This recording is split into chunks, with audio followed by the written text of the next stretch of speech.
chosen.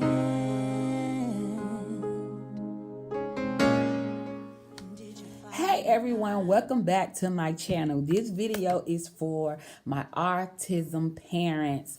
I really wanted to come back and explain this sheet and exactly how you get this particular sheet.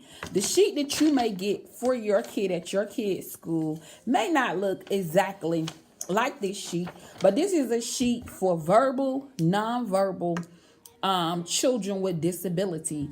If your child have an IEP, when you have the IEP meeting, if you don't already have this particular sheet, you can always ask whoever the ESE coordinator that is over your IEP meeting and ask, could you get one of these sheets so that you can keep track of how your child's day went in detail, so that you're aware of what's going on blow for blow. Okay, so I just really wanted to go into more details on how you get this sheet and how you go about getting, because I noticed that through VA Twitter, a lot of my autism parents really wasn't aware on exactly how do you get this sheet? How do they get access to it? Because they really want to know, especially for their nonverbal autism children or whatever disability it is. And it's very important and it's mind-boggling, especially when you're a working parent and you're away from your kid. And even if you're a stay-at-home and you're away from your kid, you kind of want to know blow for blow exactly what's going on with your kid, what happened, what triggered this, so that you can kind of know how to deal with and tackle whatever the situation is, or know when to pop up and go and see what's going on with your kid, because that's also important and also essential to your child's growth and how well they do in the future. So I just wanted to go a little in on this sheet. And another question I have for the ones that viewing this video, if you have a child that's a disability, a family member, my question is, do you feel, for the ones whose children has autism, that the flu vaccine virus is one of the key components to activating this autism disease, diagnosis, whatever it is, when it pertains to our children? I have been reading a lot of things via Twitter that's stating that, and a lot of parents like strongly wholeheartedly believe that vaccine doesn't have anything to do with it. I personally feel that is one of the key components, but I also feel like for parents that was like high risk, the medications that we may have been on, the stress our body have been under, I think there's a lot of key components that goes into it.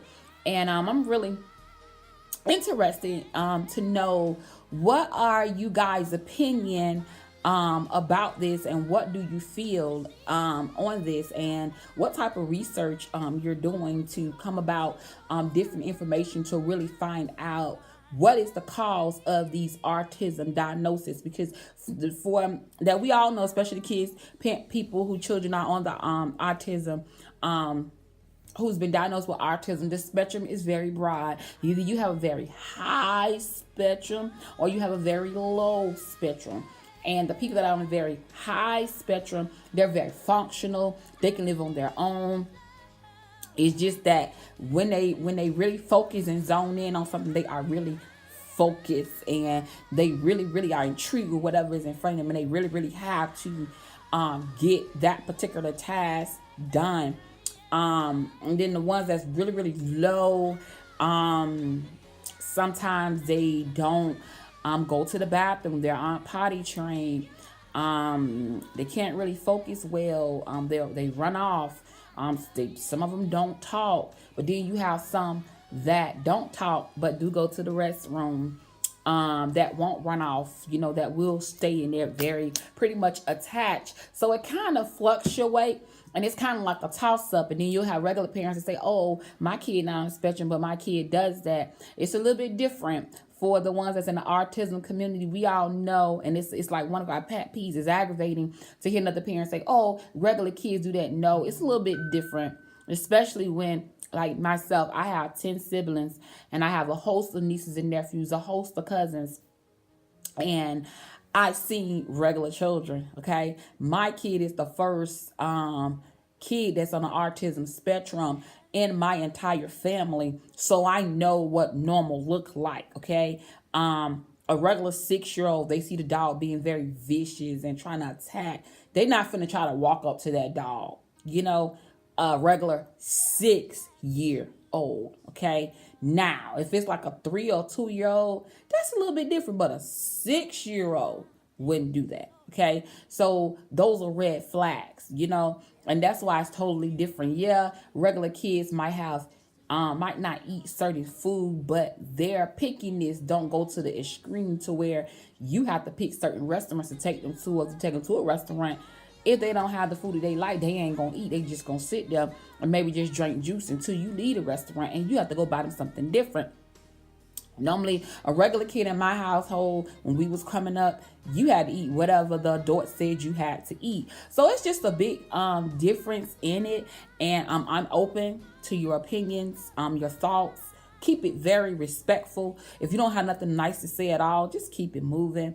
Because this vlog, this dialogue is for people that have children that are on disabilities, whether they're on the autism spectrum, whether they have Down syndrome. I don't know much about it, but hey, you got some questions, I'm willing to do the research, willing to come up and, hey, we can come up with this together. Chime down below. Let me know your feelings. Let's keep this conversation going. Let me know if you want to see more videos like this. Come on, y'all, join in. Sit back, relax, and enjoy.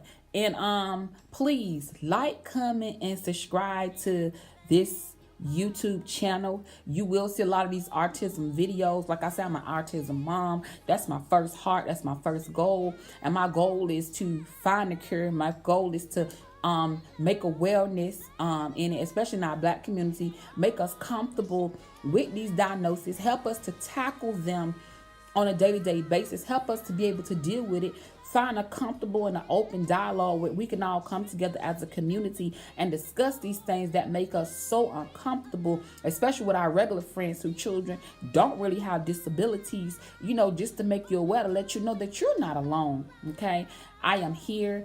I know where you are. I've been there. It can be very depressing. It's mind-boggling. It's frustrating. It's a lot of up and down emotions you go through. But hey, hang on in there. God loves you. I love you too. We can make it. We can do all things through Christ that strengthen us. And remember, don't give up. Continue your research. Continue to, pour into your kid. Study your kid. Figure out what your kid dislike, what your child like.